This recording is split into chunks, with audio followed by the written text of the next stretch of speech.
শুকিয়ে যাওয়া ফুল আর গুটিয়ে আসা জীবন, এই দুটোর মধ্যে কত মিল বলো তো। দুটোতেই বাইরের চামড়াটা গুটিয়ে আসে, অনেকটা কুঁচকে যায়। টান টান চামড়াগুলোতে যখন ভাঁজ পড়ে আর সেই ভাঁজে যখন চোখ পড়ে, তখনই মনটা হঠাৎ করে কেমন যেন বিষণ্ণতায় ভরে যায়, তাই না?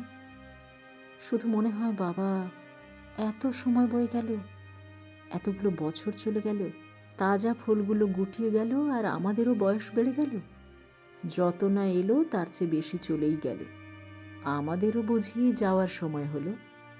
শরীরের বয়স বাড়ছে বটে, মনের বয়স তো বাড়ছে না। কাজ করতে পারি না ঠিকই, তবে কাজ করার ইচ্ছে তো থামছে না। কচি কাছারা বলে, হাওয়ার মধ্যে বুড়ো মানুষের ঘুরে বেড়ালে অনেক বড় বিপদ হবে। আমি তো বলি, শুকনো ফুলটা হাওয়ার মধ্যে দুলছে যখন, ওকে দুলতে দে। আরে বাবা, আজ না দুললে আর দুলবে কবে?